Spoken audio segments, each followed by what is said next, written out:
Oubliez la routine. Aujourd'hui, votre horizon, c'est la Bretagne, sauvage et magnifique.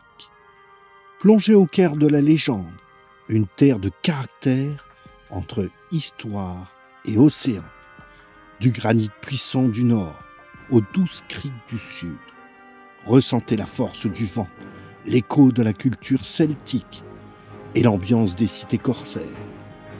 Ici, chaque paysage est à couper le souffle. Chaque port, un joyau secret. Ce n'est pas une escapade, c'est votre reconnexion. Laissez l'âme de la Bretagne vous charmer.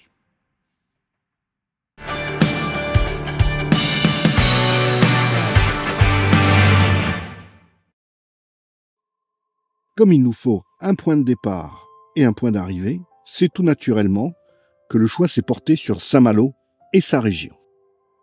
Et le simple fait de voir de la côte déjà le Mont Saint-Michel, on peut se dire que l'aventure va être épique et magnifique. Surtout quand on voit ce genre d'engin qui dénote dans le décor. Des bateaux à roues qui vont chercher les huîtres et les moules. Ce sont des bateaux à fond plat, qu'on appelle des plattes, et qui permettent de travailler dans les parcs à huîtres à marée basse, et aussi de remonter sur la grève facilement. Et maintenant, direction Cancale, pour justement y déguster ces fameuses huîtres. Par contre, ne t'étonne pas si la mer ne vient pas toujours jusqu'au bord du rivage. C'est ça aussi la Bretagne. Et quand il fait 17 degrés, on reconnaît tout de suite un touriste d'un vrai breton. Il suffit d'un tout petit rayon de soleil pour que le vrai breton se retrouve avec un chapeau, des lunettes et un t-shirt et nous montrer la direction. Quoique, il y a des fois, on peut se poser la question. Il ne faut pas rater non plus la cité corsaire de Surcouf, avec ses remparts qui ont fait le tour. Et à n'importe quelle période de l'année, tu auras toujours du tourisme, des gens qui prennent des photos de ce fameux fort national. Au pied des remparts, il y a aussi le port historique, départ de la route du Rhum. Et ces vieux gréements peuvent t'emmener faire une balade en mer, mais attention les prix. Oui, mais on s'est fait niquer quand même. Ah oui. Face à Saint-Malo, la cité d'Alette, avec ses secrets, comme la tour Solidor ou les bunkers de la Seconde Guerre mondiale.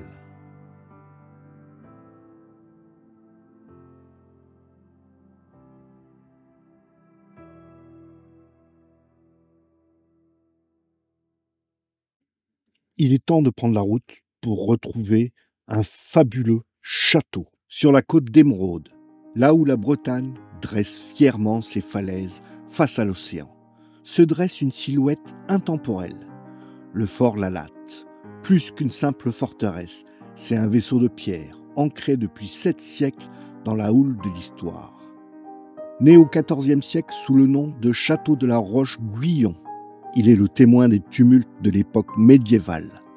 Imaginez le fracas des guerres de succession de Bretagne, les assauts repoussés, la vie rude mais noble des seigneurs qui défendaient ce verrou stratégique entre terre et mer. À l'origine, 2 ponts-levis, comme 2 mâchoires de pierre, isolaient le château de la terre ferme, le transformant en île impénétrable. De ces remparts, les archers et les arbalétriers surveillaient l'horizon, prêts à faire pleuvoir des traits. Après les flammes et les sièges, le fort connaît des heures de gloire, mais d'abandon. Mais au XVIIe siècle, il retrouve un rôle stratégique, se modernisant pour la défense côtière, équipé même d'un four à boulets pour chauffer les projectiles au rouge. Et c'est de cela que vient l'expression « tirer à boulet rouge ». Mais sa véritable renaissance, le fort Lalatte, la doit à la magie du cinéma. Ce décor grandiose, balayé par les vents et les embruns, a séduit les plus grands réalisateurs. Il n'est plus seulement le fort Lalatte, il est devenu un personnage à part entière du 7e art, aperçu dans 22 films. Qui pourrait oublier l'épique affrontement du film Les Vikings en 1958 ? C'est ici, au sommet du donjon, que se déroule l'ultime et mythique duel à l'épée entre le légendaire Kirk Douglas et Tony Curtis. Il a aussi servi de toile de fond aux intrigues de Cap et d'épée de Chouan, de Philippe de Broca, avec Sophie Marceau, capturant l'esprit des guerres de la Révolution. Plus récemment, il a prêté ses pierres chargées d'histoire aux aventures des célèbres lames de France, dans la saga Les Trois Mousquetaires, Milady, en 2023. De 1931, avec le parfum de la Dame en Noir, à l'animation de Avril et le monde truqué, en passant par le clip de la tribu de Dana de Mano. Ainsi, le Fort Lalatte continue de traverser les époques. Il est le gardien des légendes, le témoin des batailles et l'écrin des plus belles histoires du cinéma. Aujourd'hui, il nous invite à marcher sur les traces des seigneurs et des chevaliers et à se souvenir. Chaque pierre ici a une histoire, chaque rempart une scène de cinéma. Il est temps de continuer notre périple sur la côte. Opa. Encore lui ? Là où la terre s'achève et où l'Armor, la mer, commence. Bienvenue à Plougrescant et à la pointe septentrionale de la Bretagne, dans les Côtes d'Armor. Ici, le paysage n'est pas une toile, mais une force brute, sculptée depuis près de 300 millions d'années. Au cœur de ce chaos de granit rose et gris se trouve le gouffre. Ne vous attendez pas à une caverne sombre. C'est une béance, une longue faille dans la roche où les éléments mènent une danse éternelle à marée haute. Quand les vents d'ouest se déchaînent, la mer s'y engouffre. Le fracas des vagues est assourdissant. L'écume jaillit en gerbes spectaculaires, comme un dragon marin crachant sa fureur. C'est ce spectacle terrifiant et magnifique qui a donné au lieu son nom. Mais au milieu de cette immensité sauvage, un miracle architectural défie l'océan. Elle se nomme Castelmeur, la maison du gouffre. Bâtie en 1861, elle n'est pas posée sur la terre. Elle y est enchâssée. Le regard s'arrête sur cette petite bâtisse en pierre. Elle est littéralement coincée entre deux blocs de granit géants.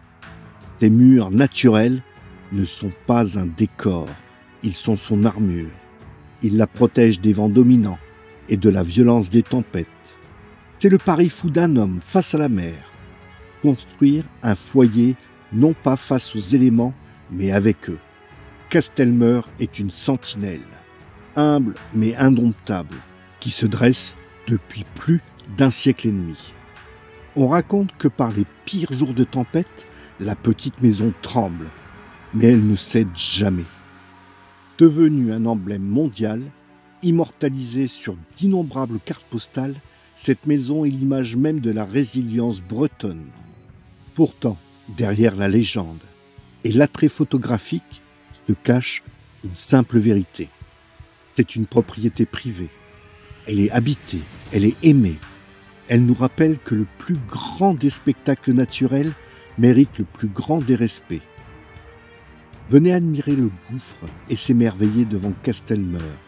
Laissez-vous envelopper par la puissance de ce lieu, ce coin de Bretagne où l'homme et la nature ont signé un pacte, celui d'une beauté éternelle et rebelle. Plougrescant, l'histoire d'une faille et d'une maison qui tient bon.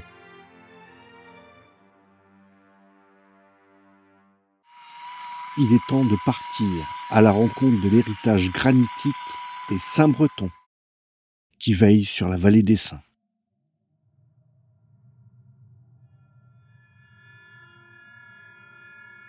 Au cœur de la Bretagne, loin des embruns et des phares, il est une colline, un lieu où la terre et le ciel se rejoignent, où l'histoire murmure à travers la pierre. Bienvenue à Carnoët, dans le Poher, sur cette terre sacrée qui a vu naître un rêve de granit, la vallée des Saints.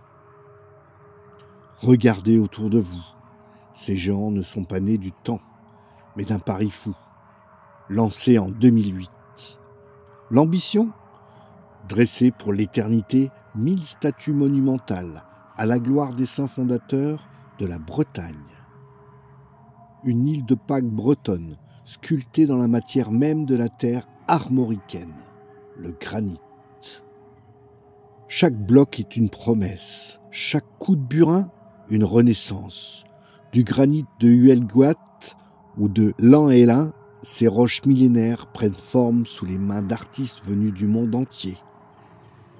Ils donnent corps aux saints bretons, ces moines et ermites, partis de Grande-Bretagne au 5e et 6e siècle pour évangéliser l'armorique. Ici, le sacré se mêle à la légende. Saint Corentin, protecteur des eaux. Saint Brieuc, dont le nom honore la ville qu'il a fondée. Sainte Énora, fuyant un mariage forcé pour l'ermitage. Leur silhouette imposante, haute de 3 à 7 mètres, domine la colline de Kennequiec. Elles ne regardent pas le visiteur, mais pointent vers leur lieu d'origine, inscrivant l'histoire de la Bretagne dans le paysage. Laissez votre regard embraser l'horizon. Le panorama est à couper le souffle. Ce lieu n'a pas été choisi par hasard. Sous ces statues veille une motte féodale millénaire, témoin silencieux d'un passé où cette colline était déjà un point stratégique. C'est l'âme de la Bretagne intérieure, le Calonne Braise, qui vous accueille. La Vallée des Saints est un musée à ciel ouvert, mais c'est aussi une œuvre collective. Chaque statue est parrainée, soutenue par celles et ceux qui veulent que la mémoire de ces figures ne s'éteigne jamais. Marchez à leur côté, touchez le granit, ressentez la force brute de la pierre et l'inspiration de ces vies légendaires. Chaque pas est un voyage, chaque rencontre une méditation. L'ambition de ces 1000 sculptures est un projet pour le siècle. Aujourd'hui, elles sont déjà plus de 200 à veiller sur la Bretagne. Elles vous attendent, silencieuses et puissantes, pour vous raconter une histoire gravée, non pas sur du papier, mais dans la pierre, pour l'éternité. La route est courte, mais le voyage est un changement de monde. Il existe en Bretagne un lieu où le temps s'est arrêté, non pas par l'oubli, mais par volonté. Un lieu où la terre elle-même murmure des légendes. C'est la forêt de Huelgoat. Écoutez le silence, il est trompeur. Ici, la nature ne se contente pas d'exister. Elle garde un secret. Ces roches ne sont pas inertes. Elles sont les gardiennes d'une porte. La porte de l'autre monde. Là où les Corrigans veillent. Suivez le murmure de la rivière d'argent. Elle s'engouffre sous les pierres, disparaît dans les profondeurs. Elle est le fil invisible qui relie notre monde à celui des Corrigans. Puis disparaît, s'engouffre dans la grotte du diable, laissant derrière elle l'écho d'une force brute. Un lieu d'ombre et d'histoire, où, dit-on, un révolutionnaire a fait fuir les chouans en projetant son ombre démoniaque sur la paroi. L'homme est passé, mais l'écho de la peur demeure. L'eau et la pierre s'affrontent et fusionnent. C'est une danse éternelle. Écoutez, ce n'est plus le vent, c'est un murmure des entrailles de la terre. Nous arrivons au cœur du mystère. Avancez, le chaos. On raconte que c'est ici que Gargantua, furieux d'avoir été mal nourri, aurait jeté les rochers ramassés sur son passage, créant cet amas titanesque de granit, des blocs pesant plus de 100 tonnes, jetés là comme des cailloux d'enfants, car ce que l'on voit ici n'est que l'ombre de ce qui repose réellement sous la mousse. Cette forêt n'est pas un décor, c'est un être vivant, une entité qui respire et qui juge. Elle vous observe. C'est ici dans l'ombre et l'humidité que le peuple de l'ombre règne. Les Korrigans, vous ne les verrez pas, mais vous sentirez à leur présence espiègle. De même pour les personnes célèbres. Je m'appelle Josiane Pichet, professeure de danse de forêt. J'ai mélangé mes 3 passions dans un seul art, la danse, la forêt et la solitude. Je déteste ma vie, je vais beaucoup mieux. Je vais beaucoup mieux maintenant grâce à la danse de forêt. Je me suis pardonnée et j'ai pardonné à Bruno. Mais la légende est une façade. Sa réalité est plus troublante. La roche tremblante. Une masse de granit que le simple effort d'une épaule peut faire vaciller. Est-ce l'œuvre d'un géant ou celle d'un Korrigan? Peu importe. L'endroit défie la logique. Il impose le doute. On dit qu'à la nuit tombée, les arbres cessent de respirer. On dit que les pierres bougent encore. Oubliez vos repères. Ce que vous allez voir n'est pas une simple promenade. C'est une intrusion. Maintenant, demandez-vous, est-ce vous qui avez visité la forêt ou est-ce la forêt qui vous a laissé entrevoir une infime partie de son secret? C'est le secret qu'on ne peut raconter, juste ressentir. L'ombre d'un géant, le rire d'un lutin, la promesse d'un roi endormi. N'essayez pas de comprendre la forêt. Laissez la forêt vous comprendre. Et sachez ceci, la prochaine fois que la brume s'épaissira, la prochaine fois que vous croiserez une pierre étrange, vous vous demanderez si, vraiment, vous êtes bien seul. Il est temps de troquer la mousse humide et les chênes centenaires contre le sel et le vent. Après la terre vient la mer. Concarneau, une ville qui respire le grand large et dont le cœur bat au rythme des marées. Ici, l'histoire n'est pas enfermée dans les musées. Elle est coulée dans la pierre et le bois des bateaux. On l'appelle la ville bleue, mais son joyau incontestable est la ville close. Imaginez une forteresse maritime du XVe siècle, presque entièrement cernée par l'eau. Un rempart qui a vu passer des siècles de pêche, de commerce et de défense. Franchir son pont-levis, c'est remonter le temps.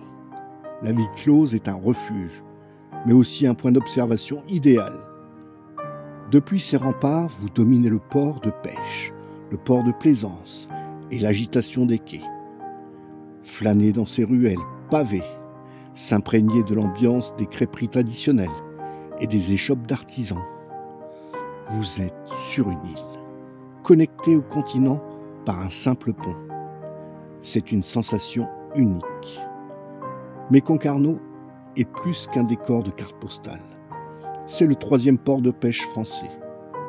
La pêche, et plus spécifiquement la pêche au thon, a fait la réputation de Concarneau depuis le 19e siècle. La ville bleue, ce n'est pas seulement un lieu, c'est un sentiment.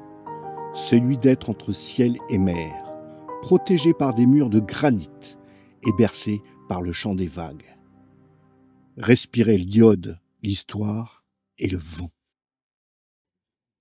Si, il y a quelques instants, nous goûtions à l'air marin et au vibrant port de Concarneau, dans les murs de la ville close, une courte route nous a emmenés vers un tout autre paysage, en plongeant à présent dans la douceur intime et verdoyante de l'Avenne, là où la lumière et l'ombre jouent entre les moulins. Ici, les éléments qui façonnent le décor sont l'eau, les rochers moussus et la verdure abondante. C'est dans ce cadre poétique entre terre et mer qu'un mouvement artistique majeur a vu le jour. L'histoire artistique de Pont-Aven bascule dans les années 1880 avec l'arrivée d'un certain Paul Gauguin. Fuyant l'agitation parisienne, il trouve ici, comme beaucoup d'artistes, une authenticité préservée et des couleurs éclatantes. Hébergé dans la pension de Marie-Jeanne Bloanec pour un tarif de 55 francs par mois avec une nourriture copieuse. Il dira lui-même, une nourriture à engraisser sur place. Gauguin et ses compagnons, tels que Émile Bernard ou Paul Sérusier, vont former l'école de Pont-Aven. Leur objectif ? Rompre avec l'impressionnisme et développer le synthétisme. Le synthétisme, c'est l'idée de simplifier les formes, d'utiliser de larges aplats de couleurs pures et de laisser l'imagination et le sentiment prendre le pas sur la simple reproduction de la nature. Il peignait non pas ce qu'il voyait, mais ce qu'il ressentait. L'œuvre de Sérusier, le Talisman, peinte sur les conseils de Gauguin dans le bois d'amour, est l'emblème de cette révolution. Aujourd'hui, de nombreuses galeries d'art témoignent de cet héritage, perpétuant l'esprit créatif qui flotte toujours au-dessus de la rivière. Le musée de Pont-Aven est l'endroit idéal pour plonger au cœur de cette épopée artistique. Mais Pont-Aven n'est pas seulement une affaire d'œil et d'esprit, c'est aussi une affaire de goût. Après avoir nourri votre âme avec l'art, il est impératif de nourrir votre palais avec la spécialité locale, les galettes de Pont-Aven. Ces petits biscuits au beurre, légers et dorés, sont devenus célèbres bien au-delà des frontières de la Bretagne. Mais honnêtement, je les envie pas. À chaque fois qu'on vient là, à chaque fois c'est fermé. Leur histoire remonte à la fin du 19e siècle. Coïncidence ou non, à la même époque que l'école des peintres.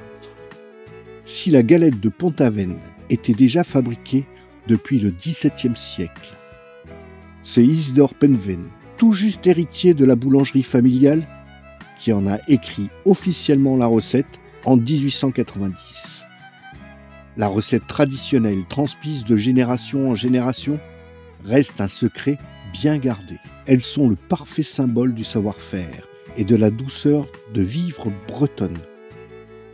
Une pause gourmande indispensable pour compléter l'expérience de la cité. Pont-Aven est plus qu'un village pittoresque. C'est un lieu magique où les pinceaux et les pâtisseries ont laissé une marque indélébile.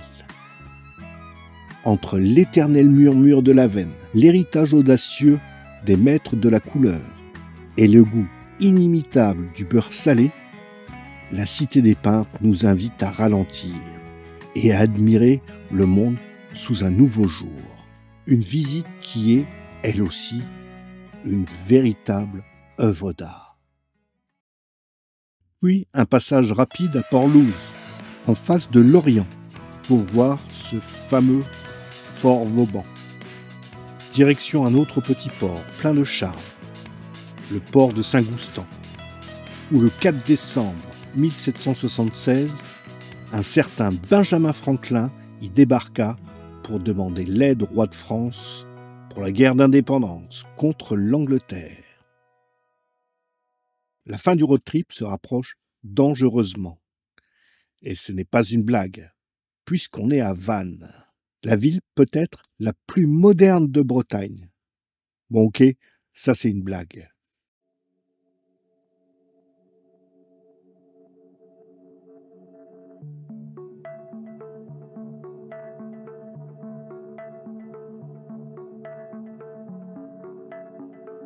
Accueilli sur le port par ce bateau de pêche danois qui allait à la chasse au hareng à l'époque, donnant sur une porte d'entrée médiévale, la porte Saint-Vincent.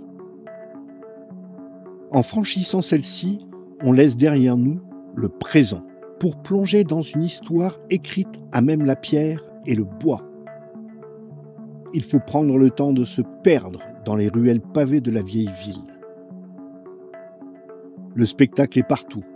Les maisons à pans de bois se serrent les unes contre les autres, affichant fièrement les couleurs vives et les poutres sculptées. Observez bien la façade de l'une d'elles, l'emblématique duo de Vannes et sa femme, vous lance un clin d'œil malicieux, rappelant l'âme populaire et l'humour breton. On y trouve aussi, si tu cherches bien, le plus petit dolmen de Bretagne. Bon, moi j'appelle ça un banc. Puis, une pause s'impose en dégustant le meilleur kouign-amann de Bretagne. La vendeuse te proposera même une carte de fidélité. sans avoir compris à quoi elle sert. C'est ça l'humour de Vannes. La cathédrale elle-même mérite un long arrêt.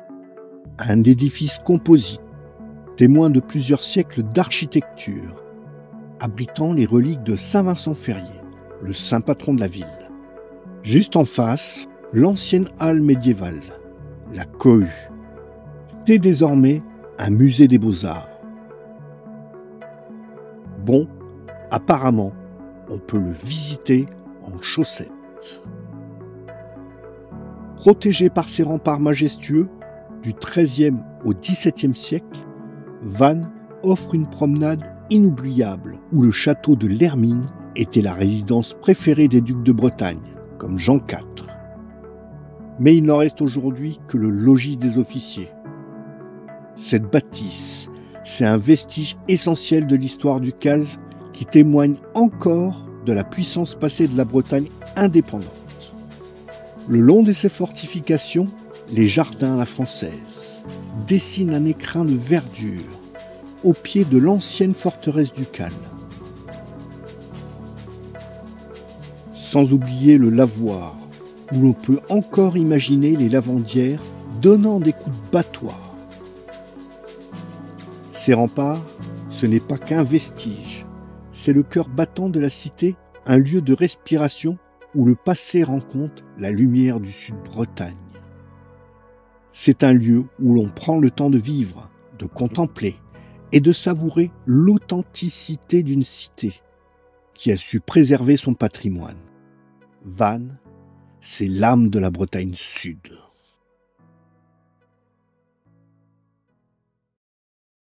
Il ne reste plus qu'à remonter sur Saint-Malo pour boucler la boucle, sans oublier de s'arrêter à Rochefort-en-Terre pour découvrir le mystère de la dernière sorcière, Naya, dans les souterrains du château.